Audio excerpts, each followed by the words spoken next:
Bonjour, professeur Cédar Belaïd. Bonjour. Vous êtes éminent juriste et professeur en droit constitutionnel. En votre qualité de constitutionnaliste, vous êtes plus susceptible de prêter attention à des subtilités qui peuvent échapper au grand public. Et donc vous avez critiqué la méthodologie selon laquelle le vote sur la loi de l'organisation provisoire des pouvoirs publics s'était déroulé, en disant qu'il était peu démocratique. Il y a quelques jours, le 31 décembre, la loi des finances 2012 a été expédiée donc en 2 jours, le 31 décembre. Donc, que pensez-vous de la méthode avec laquelle on a expédié ce vote-là? Est-ce que l'excuse de la situation exceptionnelle justifie qu'on puisse passer une loi aussi rapidement? Oui, vous avez bien fait de faire mention de ces 2 précédents parce qu'ils sont particulièrement significatifs de déroulement des débats et de processus décisionnel qui est actuellement mis en œuvre avec l'arrivée au pouvoir de la NADA. La loi sur l'organisation provisoire des autorités publiques, qu'on appelle improprement petite constitution, je pense, est un premier exemple très significatif, dans le sens qu'il exprime la volonté et à la vérité aussi la capacité de la NADA d'imposer ce qu'elle veut en termes de concentration et de monopolisation du pouvoir, profitant de la majorité très confortable dont elle dispose actuellement à la Chambre des députés. La loi sur l'organisation provisoire des autorités publiques s'analyse en dernière, si vous voulez, évaluation, en une véritable loi de plein pouvoir. Et très significatif à cet égard, le texte de cette organisation provisoire a été préparé formellement par la coalition, et dans la réalité des faits, ce projet de loi a été préparé exclusivement par la NADA. Il a été entériné par la force des choses, par ses autres alliés, mais en fait, c'est un projet de loi pur jus NADA. L'opposition s'était plainte. Voilà, donc la NADA a préparé le texte. Et justement, vous avez bien fait de parler de méthodologie. Et elle a préparé donc le texte et elle l'a mis sur la table de la commission spécialisée comme étant le projet de base et comme étant le seul projet de base. Donc, si vous voulez, dès le départ, la NADA s'est trouvée en position de force parce que dès le départ, elle a imposé, si vous voulez, les termes du jeu. Les termes du jeu, c'est ce texte. De ce fait, aussi bien les membres de l'Alliance que par la suite l'Assemblée plénière ne pouvaient pas intervenir utilement, efficacement pour éventuellement bouleverser l'économie de ce texte. Si on désirait cela, tout simplement parce qu'on était en but d'un projet qui était déjà préparé, qui était déjà là en place. La comparaison des méthodes de sciences politiques en matière de processus décisionnel le montre. Celui qui prépare le projet de texte à mettre en discussion a toujours un avantage énorme sur les autres. Oui. Et la NADA était bien consciente de cela et elle l'a très bien exploité. Elle a admis, juste pour faire plaisir, pour montrer qu'elle est pleine d'ouverture et de compréhension, elle a accepté quelques petites modifications, mais qui ne changent en rien au projet en question. La deuxième chose, très caractéristique, c'est que la NADA a non seulement imposé le texte dans les termes stricts, finalement, qui lui plaisent, mais de l'autre côté, elle a obtenu une autre grande satisfaction, et qui est l'indétermination du temps d'application de cette petite constitution. Oui. Comme vous le savez, beaucoup de membres de l'Assemblée nationale constituante ont considéré qu'il serait plus sage, etc.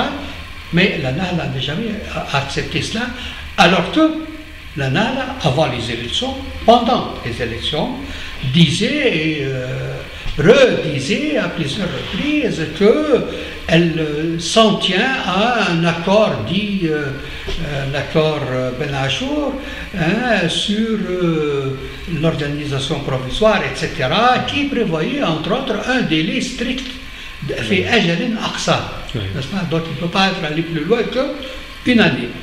Malgré cela, lorsqu'on est venu à l'Assemblée constituante, au pouvoir, évidemment, la NAFA a oublié cela. Elle était évidemment gênée de ce double langage, mais elle disait oui, non, vous en faites pas, nous avons pris un engagement moral en août dernier, nous y tenons, mais c'est mieux de ne pas nous lier par ce délai. Donc vous avez les pleins pouvoirs et vous avez une date illimitée. Ça peut être 6 mois, mais ça peut être 5 ans. Et comme vous savez, sur ce plan précisément, les gens peut-être ne sont pas très heureux avec un allongement excessif mais il se trouve que l'un des membres de la coalition, lui, il est fermement convaincu qu'il faut donner au pouvoir, n'est-ce pas, une longue période d'érection du pays, etc., pour qu'il puisse accomplir les miracles qu'il a promis, etc.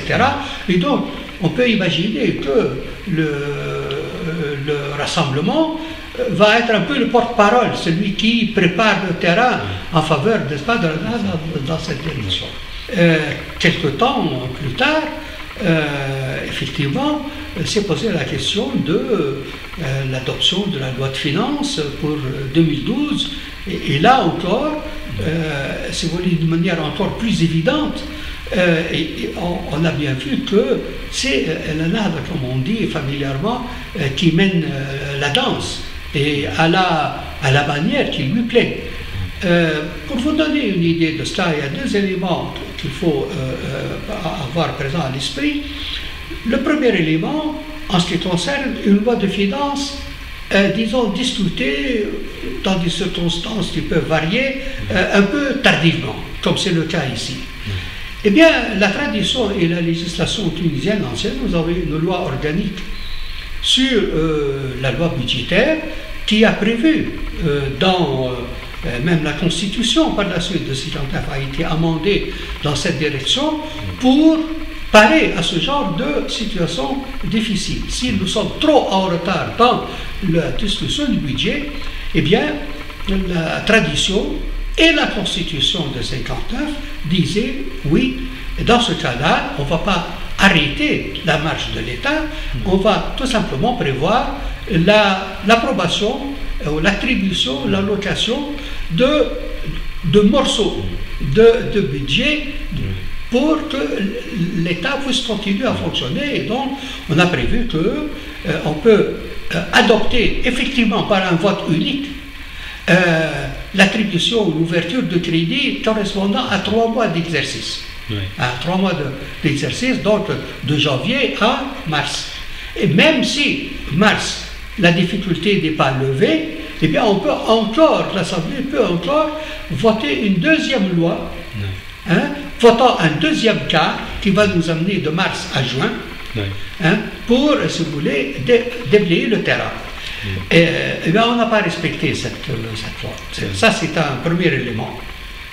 Le deuxième élément, c'est que lorsqu'on a discuté la loi sur l'organisation provisoire, on avait prévu, entre autres éléments de compétences attribués au président de la République, le pouvoir pour le président de la République de signer des lois attribuant un quart de budget, si vous voulez, automatiquement à partir de 2012, toujours dans le même principe, etc.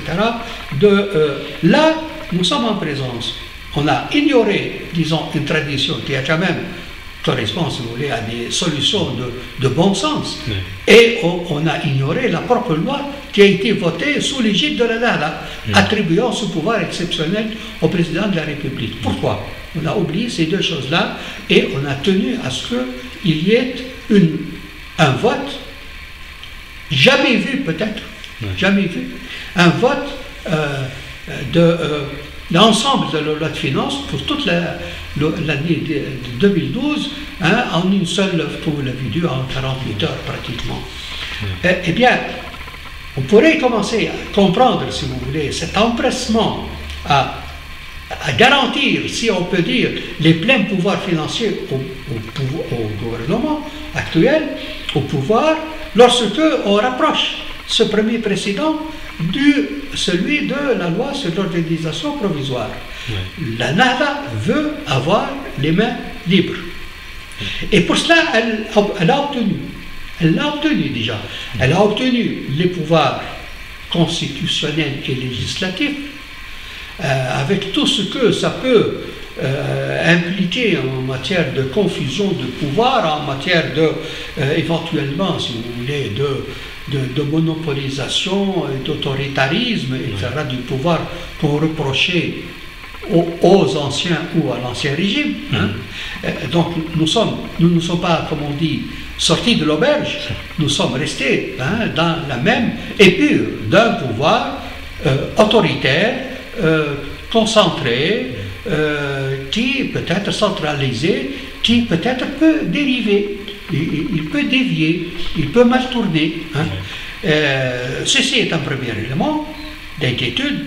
Le deuxième élément d'inquiétude, c'est que on a obtenu avec la loi sur la loi de finances de 2012, en quelque sorte, la paix. On a obtenu le plein pouvoir pendant une année financière pour que le gouvernement puisse faire qu'est-ce qu'il peut faire. Ça, il ne l'a pas dit. Oui, puisqu'on a en plus prétexté l'absence de budget pour expliquer l'absence de programme. Alors, justement, il se trouve que je l'ai écrit, donc je l'invente. Si vous voulez, ça ne vient pas comme ça, c'est pas improvisé. J'ai écrit effectivement que lorsque le chef du gouvernement a présenté son discours ou sa déclaration de politique générale, comme on dit, eh bien, ce discours, c'est plutôt, si vous voulez, une adresse électorale de tendance populiste.